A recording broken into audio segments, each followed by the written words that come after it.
ناظرین مکرم، جس کی زبان نہ چلتی ہو تو سورہ اسراء یعنی بنی اسرائیل اگر زعفران سے لکھ کر پانی سے دھو کر اس بچے کو پلائیں، جس کی زبان نہ چلتی ہو تو زبان چلنے لگے گی۔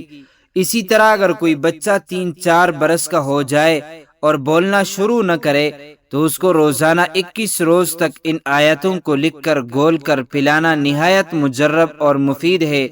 انشاءاللہ تعالی 21 روز کے عرصے میں بچہ بولنے لگے گا۔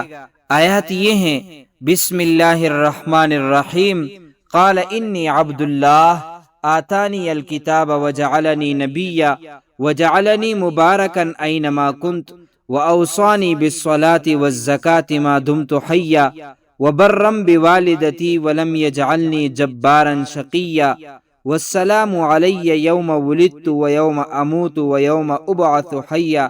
سورہ مریم۔ اسی طرح جو بچہ گونگا ہو، 3-4 برس کا ہو گیا ہو مگر بولتا نہ ہو تو اسے 21 دن ان آیتوں کو کاغذ پر لکھ کر پلانا، خدا کے فضل و کرم سے زبان بولنا شروع کر دے گی۔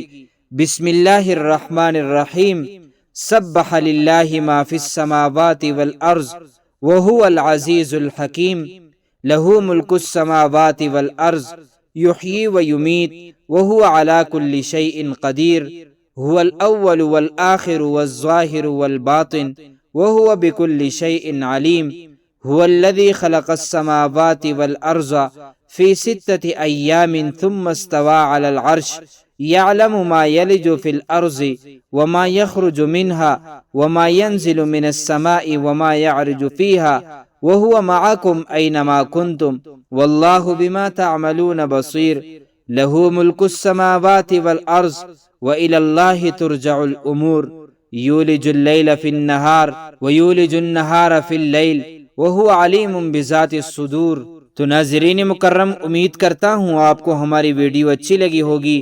اس طرح کی مزید اسلامی معلومات کے لیے امانت خدا اور نبی یوٹیوب چینل کو سبسکرائب کیجئے، کیونکہ اس چینل پر آپ کو اسلامی معلومات، سبق آموز واقعات، دینی مسائل، سائنسی تحقیقات و وظائف سیکھنے کو ملیں گے، لہٰذا اسے ضرور سبسکرائب کیجئے۔ انشاءاللہ ملتے ہیں اگلی ویڈیو میں، تب تک کے لیے اللہ حافظ۔